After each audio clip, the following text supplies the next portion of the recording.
आपके परिवार का हो सकता है, पड़ोसी हो सकता है, रिश्तेदार हो सकता है, आपके भाई बहन बुआ ताऊ चाचा मामी फूफी कुछ भी हो सकता है, सलाह देने लगेंगे आपको।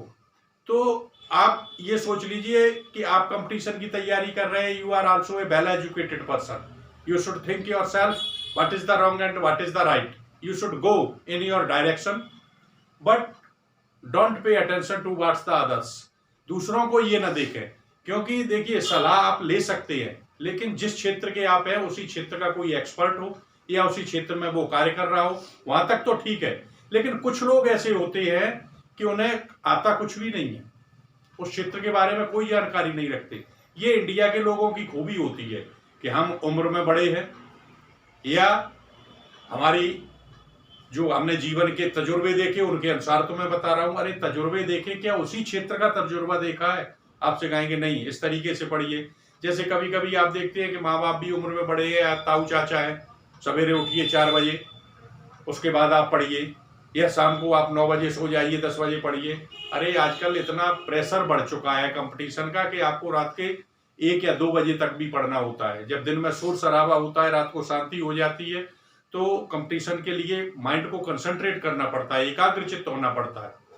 तो कुछ देखिए जिद जो लोग कर लेते हैं आपके परिवार के ही, अगर कोई छोटा बच्चा है तो वो समझदार नहीं है, ना समझ कहते हैं उसे। ना समझ, बेवकूफ भी ना समझ होता है। हमेशा जो खुश रहते हैं लोग, ऐसे लोग क्यों खुश होते हैं? क्योंकि बुद्धि विवेक उनके इतना नहीं होता, उन्हें कोई चिंता नहीं होती। छोटा बच्चा है, रोने लगता है किसी चीज के लिए, या कोई मान लीजिए चीज उसने तोड़ दी तो उसे चिंता थोड़ा ही होती, चिंता घर वालों को होती। तो ये ऐसे नासमझ लोगों को छोड़ दीजिए। कुछ लोग ऐसे होते हैं जो वास्तव में जानते कुछ नहीं है, पागल है, लेकिन अपने आप को इंटेलिजेंट समझते हैं। आप किसी भी क्षेत्र की बात करो, उसी में वो सलाह देने लगते हैं, मैंने ऐसा किया था, तुम्हें ऐसा करना चाहिए। और अगर उनके अनुसार आप कार्य नहीं करेंगे तो वे नाराज हो जाएंगे। तो ऐसे लोगों की आप परवाह न करें, नाराज हो जाए वो हो जाए। आप ये देखिए कि आपकी भलाई किस में है। अगर जो वो कह रहे हैं उसमें आपकी भलाई है तब तो कर ले। अगर आप सोचते हैं कि he is going or she is going in the wrong direction, then you should not follow him or her, तो आप उसे फॉलो न करें। तो you can't do work according others if you want to get success. You cannot fulfill the expectations of every person in this world. संसार में आप सभी की जो है आशाएं जो आपसे लगी उन्हें पूरा नहीं कर सकते हो। अगर आप पूरा करने लगे तो आप अपने रास्ते से भटक जाएंगे, क्योंकि एक ना एक दिन तो किसी को नाराज होना ही है। आप सबकी इच्छाएं पूरी नहीं कर सकते।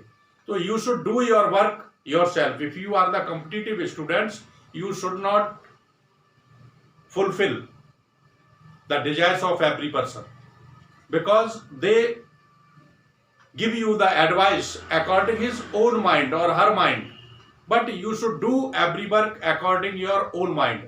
आपके लिए अच्छा क्या है, आपके लिए बुरा क्या है, ये आपसे अधिक कोई नहीं जानता। तो आप अपने अनुसार देखिए, और अगर सलाह लेनी है तो उस क्षेत्र का कोई एक्सपर्ट हो। तो आपके परिवार में, आपके पड़ोस में, आपके रिश्तेदारी में बहुत से लोग आते हैं, अपनी उम्र बड़ी होने के कारण सलाह देने लगते, मेरे जीवन का पूरे का जो है एक्सपीरियंस ये है, तुम्हें ऐसा करना चाहिए, ऐसा नहीं करना चाहिए, जबकि आप जो कर रहे हैं उस क्षेत्र के बारे में उन्हें कुछ भी पता नहीं है। तो इस तरीके से रायजादों का देश कहा जाता है इंडिया। यहाँ सलाह देने वाले बहुत लोग हैं, उन्हें ये नहीं पता कि सही सलाह है या गलत है, लेकिन अपनी सलाह देंगे। और अगर आपकी फैमिली का ही कोई बड़ा है या रिश्तेदार है, आप उसे फॉलो नहीं करते तो वो नाराज भी हो जाता है।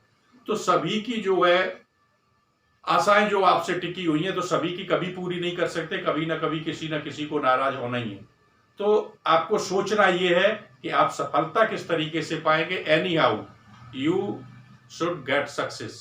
आपको सफलता लेना है, वो कैसे, वो उनके अनुसार या आपके अनुसार या किसी और के अनुसार, ये आपको डिसाइड करना है। Then you will get success. Thanks to everybody. Bye, see you again. जय हिंद।